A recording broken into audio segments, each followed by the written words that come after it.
melalui DPRD ini sudah pernah diusulkan di era Presiden SBY namun ditolak dan berujung demo besar.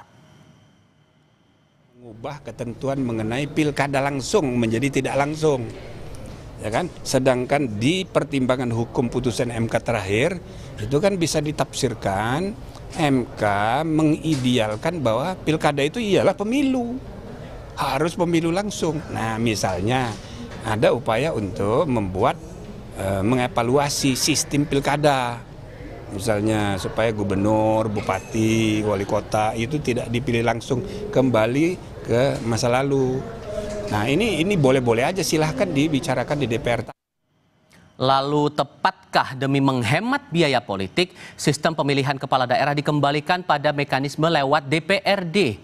Apakah ini pertanda demokrasi kita semakin maju atau malah sebaliknya? Lalu, apakah Presiden Prabowo punya peran di balik ide ini? Kami diskusikan bersama Ketua DPP PDI Perjuangan Deddy Sitorus dan Wakil Ketua Umum Partai Golkar Ahmad Doli Kurnia. Selamat sore semuanya dengan Tifal, apa kabar?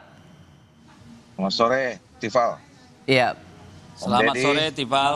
Bung Doli. Terima kasih semuanya sudah mau bergabung dalam diskusi kali ini.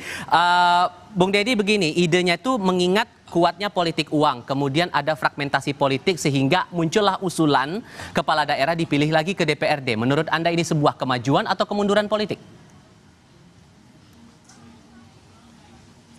Ya, ini yang disebut Ibu Mega, negara ini terlalu suka poco-poco.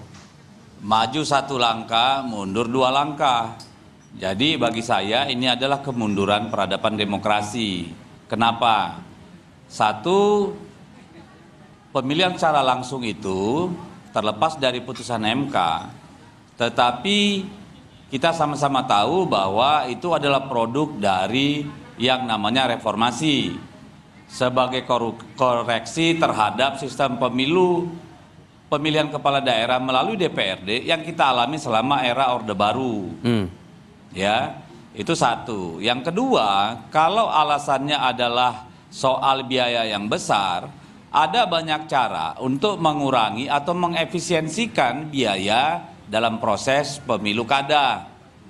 Kan begitu, misalnya dengan e-voting atau penggunaan sistem seperti yang di India misalnya yang penduduknya 1,5 miliar itu bisa pilkada tidak berbiaya mahal. Dan kalau alasannya adalah soal biaya, saya kira yang namanya legitimasi pemimpin suatu daerah, proses pemilu adalah hal yang logis mengeluarkan biaya. Oke. Dan biaya itu kan biaya publik kembali kepada masyarakat. Kan gitu nih. Ya. Lalu yang kedua, kalau soal politik uang tidak menjadi solusi. Karena apa? Saya bisa pastikan kalau dipilih oleh DPRD, politik uang itu juga akan gila-gilaan, tapi terkonsentrasi pada elit. Elit di DPRD, pimpinan partai di bawah hingga tingkat pusat. Nah, kalau ini bicara tentang buruknya sistem money politik dalam pemilu, maka mari kita lihat itu adalah sebuah proses. Amerika pun dulu politik bansos, politik uang itu ada di awal-awal sistem pemilu. Tapi seiring dengan proses peradaban yang lebih baik, akhirnya itu menghilang. Dan Bang Deddy, kalau mau mengatasi money politik, tentu apa? Instrumen penegakan hukum, pengawasan yang harus diperkuat. Nah, bukan saya kasih kesempatan ke pemilihan DPRD. Saya kasih kesempatan ke Bang Doli kalau begitu. Tidak beralasan karena masih ada mekanisme lain untuk bisa menekan politik uang itu. Jadi sesungguhnya Bang Doli, ini betul-betul murni dari ide teman-teman Golkar atau jangan-jangan ada Pak Prabowo juga yang mengidekan itu, mengingat saat HUT Golkar di Bogor waktu itu juga menyampaikan hal yang sama juga. Nah, ini kan sebetulnya belum ada keputusan apa-apa, ya. Malah saya senang ya bahwa sekarang ini terjadi dialektika di antara kita semua. Itu yang saya katakan kemarin. Ini kan sudah ada 3 ketua partai politik ya yang bicara tentang soal bagaimana kita mengevaluasi, kemudian mengkoreksi sistem kita, sistem politik kita, termasuk sistem kepemiluan kita yang ada di dalamnya itu baik pileg, pilpres maupun pilkada. Ya, yang kita rindukan selama ini harus dibuka sebetulnya pembahasan ini secara terbuka, terutama oleh pembuat undang-undang, DPR dan pemerintah. Gitu. Tapi oke lah. Dan sekarang kan menjadi sesuatu yang kita diskusikan secara baik. Nah, opsi-opsinya banyak. Ya, kalau misalnya ditanya Golkar, kita belum memutuskan apakah kita kembali ke DPRD, ya. Cuman kita harus berangkat dulu. Saya kira apa tadi yang disampaikan oleh Bu Dedi itu kan ekses-ekses pelaksanaan demokrasi kita yang harus kita selalu inginkan untuk ditutupi, ya. Harus kita koreksi, harus kita selesaikan. Misalnya tadi soal biaya. Concern saya bukan soal biaya tentang pelaksanaannya, ya. Kalau penyelenggaraannya saya kira itu tanggung jawab kita semua, konsekuensi kita sebagai negara yang memilih sistem politiknya, sistem demokrasi. Tetapi isu tentang biaya politik itu lebih pada praktik moral hazard pemilu, ya, ekses-ekses pelaksanaan di mana budaya pragmatisme kita ini semakin lama semakin tumbuh berkembang subur gitu di masyarakat kita. Ini yang harus kita cari Apakah kemudian dengan ekses itu bukankah itulah yang membuat kita jadi makin dewasa dalam berpolitik, berdemokrasi, Bang Doli? Masa orang suka duit dengan cara memilih itu bukan tema dewasa dong. Itu kan malah merusak kita. Orang memilih bukan kerja objektivitas, tapi kena kita dibayar dengan sesuatu, diiming-iming sesuatu kan nggak jadi objektif. Itu malah tambah kekanak-kanakan gitu loh. Nah itu yang mau kita perangi. Nah pertanyaannya memang apakah kemudian ketika kita sepakati kembali ke tidak langsung itu selesai? Ya belum tentu juga gitu loh. Nah makanya kalau kami ini sekarang kalau dalam posisi Golkar itu sedang mengkaji. Makanya dalam kajian itu ada dua opsi. Pertama adalah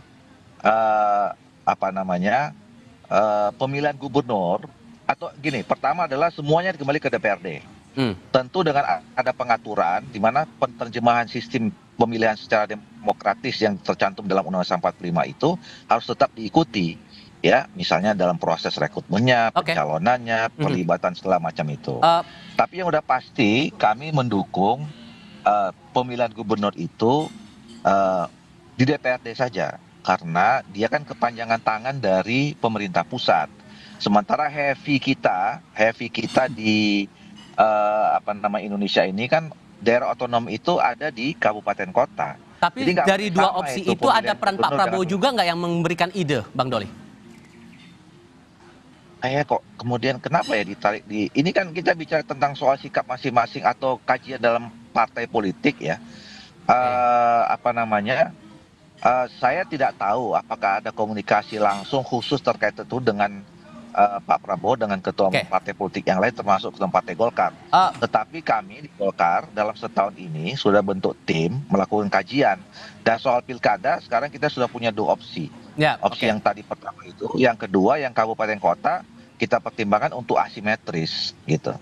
Bang Dedi, apa yang Anda khawatirkan kemudian kalau ini bakal terjadi pemilihan kepala daerah lewat DPRD? Ekses itu Anda juga khawatirkan terjadi atau malah bisa ditangani sebetulnya? Satu soal provinsi, ya. Kalau saya pribadi, kalau untuk gubernur dipilih oleh DPRD atau bahkan ditunjuk oleh presiden, saya kira itu ide yang pantas kita diskusikan lebih jauh. Kenapa? Karena saya justru merasa bahwa pemerintahan provinsi itu tidak efektif karena terjadi dualisme dalam hal pelaksanaan program, anggaran, kewenangan dan sebagainya. Kalau gubernur itu mau dibuat benar-benar sebagai perpanjangan tangan pemerintah pusat, maka dia harus murni hanya administratif. Tugasnya tidak seperti sekarang, kewenangannya tidak seperti sekarang. Misalnya anggaran untuk SMA, SMK atau kewenangannya serahkan pada pemerintah daerah. Infrastruktur serahkan pada pemerintah daerah. Lalu di mana tugas gubernur? Misalnya, tentu dalam hal dia harus menjadi entitas yang melakukan mobilisasi daerah gitu ya. Mobilisasi dalam hal apa? Misalnya perencanaan pembangunan supaya kabupaten kota dalam merencanakan pembangunan, merencanakan anggaran itu ada sinergi, ada pendekatan kewilayahan, sehingga itu bisa betul-betul diorkestrasi dengan baik. Ditambah ada putusan MK sehingga sudah tidak ada ruang lagi sebetulnya, ya Bang Dedi, bahwa pemilihan kepala daerah kembali lagi ke DPRD, begitu? Kalau kepala daerah bedakan dulu dengan gubernur. Ya, tadi kita bicara kepala daerah itu kalau saya pribadi membaginya. antara tadi kabupaten kota dengan provinsi. Nah, provinsi itu menurut saya harus dikembalikan perannya sebagai katakanlah fasilitator bagi pemerintah daerah gitu ya, untuk bisa mengakselerasi ya gitu ya, dan juga katakanlah sinergi gitu. Nah itu saya tidak terlalu masalah kalau menurut saya mereka ditunjuk bahkan diangkat oleh DPRD. Tapi untuk kabupaten kota saya kira kalau ingin kita bangsa ini maju dalam peradaban demokrasi, kita harus tetap memberikan hak itu kepada rakyat gitu. Sehingga nanti di DPR karena mengingat PDI Perjuangan sendirian di luar pemerintahan, gimana cara nge-counter itu? Kalau menurut saya, jika dipaksakan oleh DPR dan pemerintah bahwa bupati wali kota dipilih oleh DPRD bukan oleh rakyat, maka mereka akan berhadapan dengan rakyat. Kita lihat bagaimana kemarin soal putusan MA dengan revisi undang-undang pilkada yang dilakukan oleh DPR dalam kurang dari 24 jam itu. Bagaimana perlawanan rakyat. Jadi kita di PD Perjuangan tidak takut kalau sendirian saja berbeda sikap. Karena kami percaya rakyat masih menginginkan pemilihan langsung untuk kepala daerah, kabupaten dan kota. Bang Doli, di koalisi sendiri gimana cara, apakah semuanya setuju anggota partai koalisi pemerintahan untuk mendorong ini bisa gol gitu? Itu yang seperti saya katakan tadi, sampai sekarang kita belum punya kesimpulan siapa yang akan kemudian pilihan mana, konsep mana gitu. Itu kan dari masing-masing partai politik kan sedang melakukan kajian semua. Gitu ya. Jadi kayak kami juga belum putuskan mau DPRD apa. Malah tadi saya katakan kami sudah punya 2 opsi ya. Masih punya 2 opsi yang terus kemudian kami dalami. Jadi tapi menurut saya kira ini harus terus ya dibicarakan sehingga kita memang betul-betul bisa menangkap aspirasi yang sesungguhnya ya dari masyarakat kita seperti apa gitu. Bang Ahmad Doli Kurnia, kemudian Bang Deddy Sitorus, terima kasih sudah berdiskusi bersama kami. Selamat sore semuanya. Selamat sore. Selamat. Dan saudara, informasi lainnya di Kompas Petang akan kami sajikan selepas jeda. Di antaranya seorang warga negara Jepang tewas setelah mobilnya tertimpa muatan tanah truk tronton yang terguling di eksit tol Karawang Barat, Jawa Barat.